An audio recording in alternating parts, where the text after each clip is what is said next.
Hi hello ನಮಸ್ತೆ watch Kannada serial ಚಾನಲ್ಗೆ ಸ್ವಾಗತ. ಮೊದಲು ನಮ್ಮ ಚಾನಲ್ನ ಸಬ್ಸ್ಕ್ರೈಬ್ ಮಾಡ್ಕೊಳ್ಳಿ. ಭಾಗ್ಯಲಕ್ಷ್ಮಿ ಸಂಚಿಕೆಯಲ್ಲಿ ಸಣ್ಣ ಕ್ಲಿಪ್ಪಿಂಗ್ಸ್ ಮೂಲಕ ಏನಾಗುತ್ತೆ ಅಂತ ನೋಡ್ಕೊಂಡು ಬರೋಣ. ಸಂಚಿಕೆ ಪ್ರಾರಂಭದಲ್ಲಿ ತಾಂಡವ್ ಭಾಗ್ಯನ್ಗೆ ಕಾಲ್ ಮಾಡ್ತಾನೆ. ಆವಾಗ ಭಾಗ್ಯ ಅಂದ್ಕೊಳ್ತಾಳೆ, ಇವ್ರ್ಯಾಕೆ ನಂಗೆ ಕಾಲ್ ಮಾಡ್ತಿದ್ದಾರೆ ಅಂತ ಹೇಳಿ. ಆಗ ತಾಂಡವ್ ಹೇಳ್ತಾನೆ, ಎಲ್ಲೇ ಇದ್ಯಾ, ಇಲ್ಲಿ ಮಗ್ನನ ರೋಡಲ್ಲಿ ಬಿಟ್ಟು ಎಲ್ಲೇ ಇದ್ಯಾ, ಏನ್ ಮಾಡ್ತಿದ್ಯಾ, ಯಾವ ಕೆಲಸ ಮಾಡ್ತಿದ್ಯಾ, ಯಾವ ಗನಂದರೆ ಕೆಲಸ ಮಾಡ್ತಿದ್ಯಾ, ಬಾರೆ ಇಲ್ಲಿಗೆ ಅಂತ ಹೇಳ್ತಾನೆ. ಆಗ ಭಾಗ್ಯ ಹೇಳ್ತಾಳೆ, ಏನಾಯ್ತ್ರಿ, ಯಾಕೆ ಈ ರೀತಿ ಮಾಡ್ತಿದ್ದೀರಾ, ಯಾರನ್ನ ರೋಡಲ್ಲಿ ಬಿಟ್ಟಿತ್ತು ಅಂತ ಕೇಳ್ತಾಳೆ.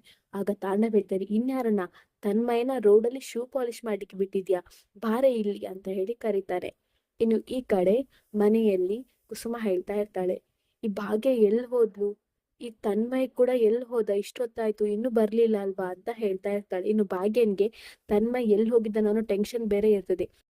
ಇನ್ನು ಭಾಗ್ಯ ತಾಂಡವ್ ಹೇಳಿದ ಆ ಡ್ರೆಸ್ಸಿಗೆ ಹೋಗ್ತಾಳೆ. ಅಲ್ಲಿ ಹೋಗಿ ನೋಡಿದ್ರೆ ಗುಂಡಣ್ಣ ಮೈ ತುಂಬಾ ಕೊಳೆ ಮಾಡ್ಕೊಂಡಿರ್ತಾನೆ. ಇನ್ನು ಅವನ ಸ್ಕೂಲ್ ಬ್ಯಾಗ್, ಟಿಫಿನ್ ಬಾಕ್ಸ್ ಎಲ್ಲ ರೋಡಲ್ಲಿ ಇರ್ತದೆ. ಶೂ ಪಾಲಿಶ್ ಮಾಡೋದು ರೋಡಲ್ಲೇ ಇರ್ತದೆ. ಆಗ ತಾಂಡವ್ ಹೇಳ್ತಾನೆ, ಬಂದ್ಯಾ, ಬಾ, ಮಹಾರಾಣಿಯವ್ರು ಏನ್ ಗನಂದಾರಿ ಕೆಲಸ ಮಾಡಕ್ ಹೋಗಿದ್ರಿ, ಮಕ್ಳನ್ನ ನೋಡೋಕ್ ಆಗಲ್ಲ ಅಂದ್ಮೇಲೆ, ಯೋಗ್ಯತೆ ಇಲ್ಲ ಅಂದ್ಮೇಲೆ ಮಕ್ಳನ್ನ ನೋಡ್ಕೊಳ್ತೇನಂತ ಯಾಕೆ ದೊಡ್ಡದಾಗಿ ಬಿಲ್ಡಪ್ ಕೊಡ್ಬೇಕಿತ್ತು, ಯಾಕೆ ಹೇಳ್ಬೇಕಿತ್ತು, ನಿನ್ ಯೋಗ್ಯತೆಗಷ್ಟು ನಿನ್ ಯೋಗ್ಯತೆಗಷ್ಟು ಎಮ್ಮೆ ತಗೊಂಡ್ ಬಂದು ಏನೇ ಮಾಡ್ತಿದ್ಯಾ, ನನ್ ಮಗನ ಹತ್ರ ಶೂ ಪಾಲಿಶ್ ಮಾಡೋ ಕೆಲಸ ಮಾಡಿಸ್ತಿದ್ಯಾ ಹೇಳ್ಕೊಂಡು ಬಾಯಿಗೆ ಬಂದಾಗ ಬೈತಾನೆ. ಆಗ ಭಾಗ್ಯ ಹೇಳ್ತಾಳೆ, ಏನ್ರಿ ಹೇಳ್ತಿದ್ದೀರಾ, ಏ ಗುಂಡಣ್ಣ, ನೀನ್ ಇಲ್ಲಿ ಏನ್ ಮಾಡ್ತಿದ್ಯಾ, 2 ದಿನದಿಂದ ಸ್ಕೂಲಿಗೆ ಹೋಗ್ಲಿಲ್ಲ ಅಂತ ಹೇಳ್ತಿದ್ದೀರಾ, ಅಂದ್ರೆ ನೀನ್ ಇಲ್ಲಿ ಬಂದಿದ್ಯಾ, ನಿನ್ನನ್ ಏನೋ ಕಮ್ಮಿ ಮಾಡಿದ್ದೆ ಗುಂಡಣ್ಣ, ಯಾಕೆ ಈ ರೀತಿ ಎಲ್ಲ ಮಾಡ್ತಿದ್ಯಾ ಅಂತ ಹೇಳ್ತಾಳೆ.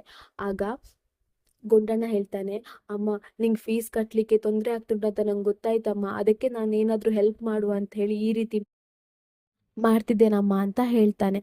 ಆಗ ಭಾಗ್ಯನಿಗೆ ತುಂಬಾನೇ ದುಃಖ ಬರುತ್ತೆ. ಇನ್ ತಾಂಡವ್ ಹೇಳ್ತಾನೆ, ಸಾಕ್ ಮಾಡ್ ನಿನ್ ನಾಟಕ, ಇದೆಲ್ಲ ನಿನ್ ನಾಟಕ ಅಲ್ವಾ, ನೀನೇ ಹೇಳಿದ್ದು ಅವನ ಹತ್ರ, ಈಗ ಈ ರೀತಿ ನಾಟಕ ಮಾಡ್ತಿದ್ಯಾ, ಈಗ್ಲೇ ಮನೆಗ್ ಹೋಗಿ ನಿನ್ ಮಾನ ಮರ್ಯಾದೆನ ತೆಗ್ದು ಹಾಕ್ಲಿಲ್ಲ, ನೋಡ್ತಾ ಇರು, ಬಾ ಮನೆಗೆ ಅಂತ ಹೇಳಿ ಅವಳಿಗೆ ಸರಿ ಬೈತಾನೆ ತಾಂಡವ್. ಇಲ್ಲಿಗೆ ಈ ಸಂಚಿಕೆ ಸಣ್ಣ ಕ್ಲಿಪ್ಪಿಂಗ್ಸ್ ಮುಗಿಯುತ್ತೆ. ನಮ್ಮ watch Kannada serial channel subscribe ಮಾಡ್ಕೊಡಿ.